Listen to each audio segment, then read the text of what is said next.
போன சாப்டரோட எண்டுல நாகியூன் அவனே பாதுகாத்துக்க முடியாத அளவுக்கு அவன் வந்து ரொம்பவே வீக்கானவன் அப்படின்னு பேக்ரவுண்ட்ல சொல்லி முடிச்சிருப்பாங்க. இப்போ இந்த சாப்டரோட ஸ்டார்டிங்ல இப்போ நம்ம ஹீரோ வந்து கீழே விழ போயிட்டு இருக்கான். அப்ப டீச்சர் ஃபேடியான் வந்து லூடிகாவை பாக்குறாங்க. லூடிகாவும் டீச்சர் ஃபேடியானை பார்த்துட்டு ஒயிட்டோ அப்படின்னு பாக்குறாங்க. ஏன்னா லூடிகா பண்ண வந்த அட்டாக்கை டீச்சர் ஃபேடியான் வந்து தடுத்துட்டாங்க.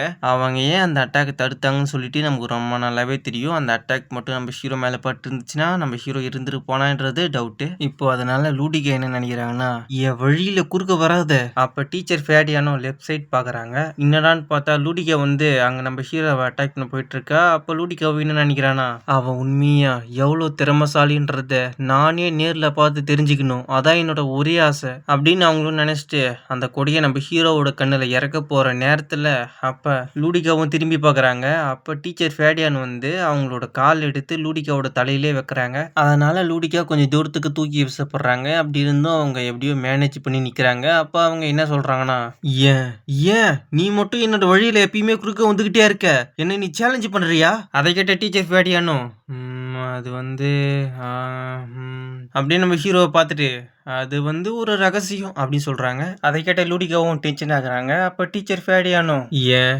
எதுக்கு அதெல்லாம் என்னால சொல்ல முடியாது. ஆனா அவங்கள தொடனா முதல்ல நீ என்ன தாண்ட வேண்டியது இருக்கும். அதுக்கப்புறம் உண்மையை சொல்ல போனா அதுதான் அவங்களோட ஸ்ட்ராட்டஜி. நம்ம 2 பேரும் உயிரை பணி வச்சு சண்டைலாம் போட்டா என்ன நடக்குன்னு எனக்கு உரித்தா தெரியல. அதுக்கப்புறம் இது வந்து ஒரு லைஃப் ஆர் டெத் பேட்டில்லாம் இல்லை. இது வந்து ஒரு சாதாரண எக்ஸாம். அதனால நீ அந்த பார்வையில மட்டும் பாரு. நீ தோத்துட்ட அதை ஒத்துக்கோ லூடிகா அப்படின்னு ஃபேடியான்னு சொல்றாங்க. அதை கேட்ட லூடிகாவும் நான் நான் தோத்துட்டேனா, அதுவும் அந்த சின்ன குஞ்சிங்க கிட்ட தோத்துட்டேனா, ஆமா அப்படின்னு டீச்சர் ஃபேடியான்னு சொல்றாங்க. அதுக்கு லூடிகாவும் அது அது முடியாத விஷயம், இது என்னால சுத்தமா நம்ப முடியாது, இது நடக்க வாய்ப்பே இல்லை. அதுக்கு டீச்சர் ஃபேடியானும் இல்ல அதான் உண்மை, நீ தோத்துட்டுன்னு ஒத்துக்கோ அப்படின்னு சொல்றாங்க. அதை கேட்ட அந்த பச்சை முடியும் அவங்கள சும்மா சீண்டிட்டே இருக்காதீங்க அப்படின்னு சொல்லிட்டு மனசுல நினைக்கிறான். அப்போ லூடிகாவும் அவங்கள பார்த்து முறைக்கிறாங்க. அதை பார்த்து பயந்து இந்த பச்சை முடி போயிட்டு டீச்சர் ஃபேடியான் பின்னாடி போயிட்டு ஒழிஞ்சிக்கிறான். அதுக்கப்புறம் லூடிகாவும் சின்ன குழந்தை மாதிரி அழ ஆரம்பிச்சிடுறாங்க. அதை பார்த்து அந்த பச்சை முடியும் பயங்கரமா ஷாக் ஆகுறான். அதை பார்த்து டீச்சர் ஃபேடியானும் ஷோபா அப்படின்னு சொல்லிட்டு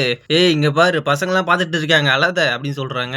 நீ என் வழியில எப்பயுமே குறுக்க வந்துகிட்டே இருக்க, நீ என்ன அடிச்சல, ஏன் ஏன்லாம் சொல்ல மாட்டியா? சரி என்ன மன்னிச்சிரு, சாரி. இல்ல இல்ல எனக்கு உன்னை சுத்தமா பிடிக்கவே இல்ல. சரி சரி ஓகே ஓகே சும்மா அழுதுட்டு இருக்க கூடாது ஓகேவா? அதை பார்த்து இவனுங்க எல்லாரும் என்ன ஒரு அழுமூஞ்சி அப்படின்னு பாக்குறானுங்க. ஒரு 1/2 மணி நேரம் கழிச்சு லூடிகாவும் வந்து கங்க்ராச்சுலேஷன்ஸ் நீங்களாம் பாஸ் ஆயிட்டீங்க, இனிமே நீங்களாம் அஃபிஷியலான நைட் அப்ரென்டிஸ். அதை கேட்ட அங்க இருந்த நம்ம பசங்க எல்லாருமே ஷாக் ஆகுறாங்க. அதுக்கப்புறம் லூடிகாவும் உங்களோட நியூ ரோலை பத்தி சொல்லுங்க, இப்போ அப்ரென்டிஸ் ஆன அப்புறம் நீங்க எப்படி ஃபீல் பண்றீங்க, ஏதாவது வித்தியாசமா தோணுதா? ஏ புத்திசாலி நீ சொல்லு. ஹீரோவும் இல்ல எதுவும் இல்ல அப்படின்னு சொல்றான். அதுக்கு லூடிகாவும் எஸ் தட்ஸ் ரைட், இப்போ நீங்க ட்ரெயினிங் நைட்ஸ்ல இருந்து அப்ரென்டிஸா மாறி இருக்கலாம், ஆனா உங்களோட அடிப்படை திறமைகள்ல எந்த மாற்றமும் ஏற்படல. விஷயங்கள்லாம் இப்படிதான் ஒர்க் ஆகும். குவாலிஃபை ஆகுறது ஒரு விஷயம், ஆனா அதுவே நைட் ஆகுறது, உண்மையான நைட் ஆகுறது வேற ஒரு விஷயம். அதனால அந்த டைட்டிலுக்கு ஏத்த மாதிரி நீங்களே உங்களை உருவாக்கிக்கணும். எப்படி இருந்தாலும் நீங்க எல்லாரும் இப்போ அப்ரென்டிஸா சூஸ் பண்ணப்பட்டிருக்கீங்க. அதனால செலெக்ஷன் முடிஞ்ச அப்புறம் ட்ரைனிங் தான். அந்த டைட்டிலுக்கு ஏத்த மாதிரி நீங்களே உங்களை உருவாக்கிக்க நாங்களும் உங்களுக்கு ஹெல்ப் பண்ணுவோம். வாங்க சின்ன குஞ்சுங்களே எனக்கு ஆன்சர் பண்ணுங்க அப்படின்னு சொல்றாங்க. அதை கேட்ட எல்லாருமே எதுவும் சொல்லாம திருன்னு முழிச்சிட்டு இருக்காங்க.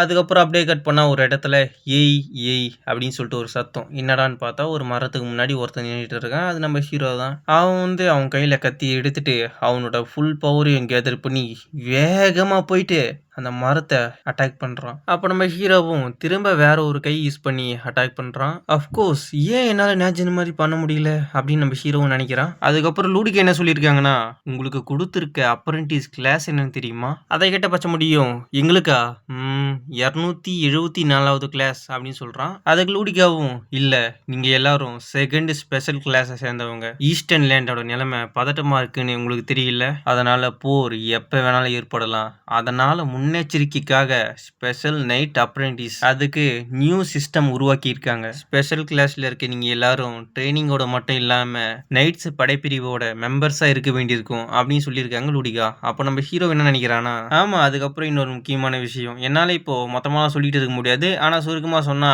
இதுல நீங்க சாகிறதுக்கு கூட வாய்ப்பு இருக்கு அப்படின்னு டீச்சர் ஃபேடியான் சொல்லியிருக்காங்க. எப்ப அப்ப அதாவது லூடிகா கூட ஃபைட் ஆரம்பிக்கிறதுக்கு முன்னாடி சொல்லியிருப்பாங்க. அப்படின்னா அவ இதை தான் சொன்னாலா அப்படின்னு சொல்லிட்டு நம்ம ஹீரோவும் நினைக்கிறான். அதுக்கப்புறம் லூடிகாவும், ஆனா நீங்க இன்னும் வீக்கா தான் இருக்கீங்க, அது மட்டும் இல்ல உங்கள யாருக்கிட்டையுமே ஒரு ப்ராப்பரான வெப்பன்ன்றது இல்ல, அதனால அடுத்ததா நான் உங்களுக்கு கொடுக்க போற டாஸ்க் என்னன்னா என்னை தேடி கண்டுபிடிக்கிறது தான். இன்னும் 1 மாசம் கழிச்சு நான் உங்க கிராமத்துல இருந்து வெளியே போவேன். அணில இருந்து தான் இந்த டாஸ்க்ன்றது ஆரம்பிக்குது. அதுக்கு இன்னும் 1 மாசம் டைம் இருக்கு. அந்த டைமுக்குள்ள உங்களுக்கு ஏத்த மாதிரி ஒரு வெப்பனை நீங்க கண்டுபிடிங்க, அதான் என்னோட அட்வைஸா இருக்கும் அப்படின்னு டீச்சர் லூடிகாவும் சொல்லியிருக்காங்க. அதை நினைச்சு பார்த்து நம்ம ஹீரோவோ என்ன நினைக்கிறானா, நான் வந்து எனக்காக ஏற்கனவே ஒரு வெப்பனை கண்டுபிடிச்சிட்டேன், ஆனா பிரச்சனை என்னன்னா என்னோட எபிலிட்டிஸ் தான். எக்ஸாம்ல நடந்த மாதிரி இனிமேவும் எல்லாமே எனக்கு சாதகமா தான் இருக்குன்னு என்னால் நினைச்சிட்டு இருக்க முடியாது. நான் இது வரைக்கும் ரொம்பவே அலட்சியமா இருந்துட்டேன், அதனால இனிமே நான் கடுமையான பயிற்சி செய்ய போறேன். இவ்வளோ ஷார்ட் பீரியட்ல என்னால் நேஜினோட லெவலை கண்டிப்பா அடைய முடியாது, ஆனா என்னோட ஸ்கில்ஸை நான் கண்டிப்பா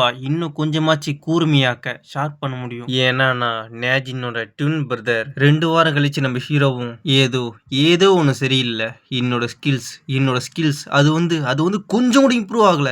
இதோட இந்த சாப்டர் முடியுது. தேங்க்யூ, பாய்.